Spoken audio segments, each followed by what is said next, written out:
Hi, boys and girls. My story today is called The True Story of the Three Little Pigs by A. Wolfe, as told to John Sciezza, illustrated by Lane Smith. And this is a sequel to the story we just read called The Three Little Pigs. And you're going to notice some differences between this story and that story. But it's a fun story to read because it's told from the wolf's perspective. We're going to find out what happened according to that big bad wolf. He might not be as evil as you think. The True Story of the Three Little Pigs.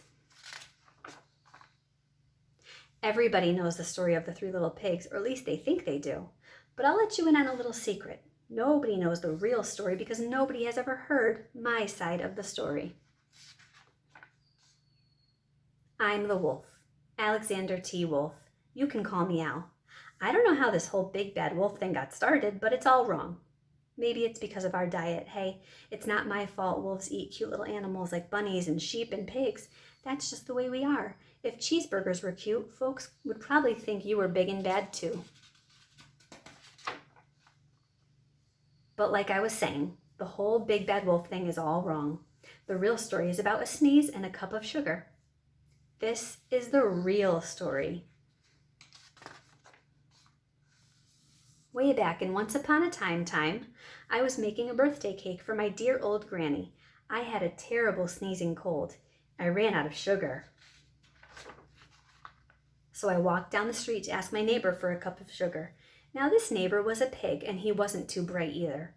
He had built his whole house out of straw. Can you believe it? I mean, who in his right mind would build a house of straw? So of course, the minute I knocked on the door, it fell right in. I didn't want to just walk into someone else's house, so I called, little pig, are you in?" No answer. I was just about to go home without the cup of sugar for my dear old granny's birthday cake. That's when my nose started to itch. I felt a sneeze coming on. Well, I huffed, and I snuffed. And I sneezed a giant sneeze. And you know what? That whole darn straw house fell down, and right in the middle of the pile was the first little pig, dead as a doornail. He'd been home the whole time. It seemed like a shame to leave a perfectly good ham dinner lying there in the straw, so I ate it up. Think of it as a big cheeseburger just lying there. There are many versions of the Three Little Pigs, and so in this version, the pigs died, but that didn't luckily happen in our last story.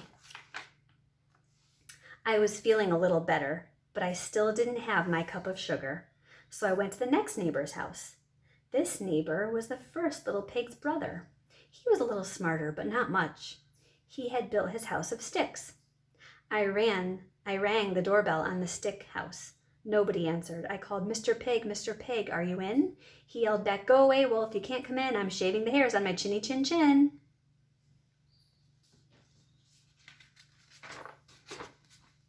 I had just grabbed the doorknob when I felt another sneeze coming on. I huffed and I snuffed and I tried to cover my mouth, but I sneezed a great sneeze. And you're not going to believe it, but this guy's house fell down just like his brother's. When the dust cleared, there was the second little pig, dead as the doornail, wolf's honor. And wolf's honor means I'm telling the truth. Now you know food will spoil if you just leave it out in the open. So I did the only thing there was to do. I had dinner again. Think of it as a second helping. I was getting awfully full, but my cold was feeling a little better. And I still didn't have that cup of sugar for my dear old granny's birthday cake, so I went to the next house. This guy was the first and second little pig's brother. He must have been the brains of the family because he had built his house of bricks. I knocked on the brick house. No answer. I called, Mr. Pig, are you in?" And do you know what that rude little porker answered? "Get out of here, wolf. Don't bother me again." Talk about impolite. He probably had a whole sack full of sugar, and he wouldn't give me even one little cup for my dear sweet old granny's birthday cake. What a pig!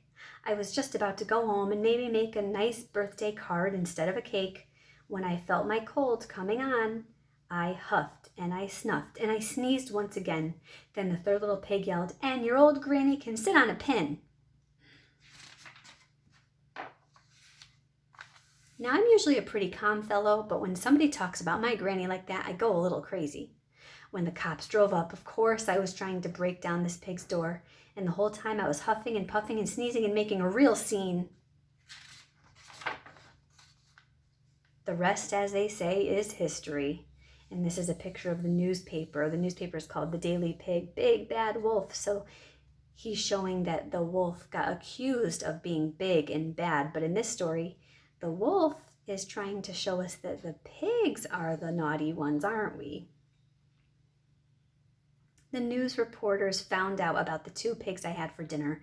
They figured a sick guy going to borrow a cup of sugar didn't sound very exciting, so they jazzed up the story with all that huff and puff and blow your house down, and they made me the big bad wolf. That's it. The real story. I was framed. Maybe you could loan me a cup of sugar? It's up to you. Would you trust that wolf? Which story do you think was the real story? I hope you enjoyed this story today, and I'll come again with another story very soon. Bye.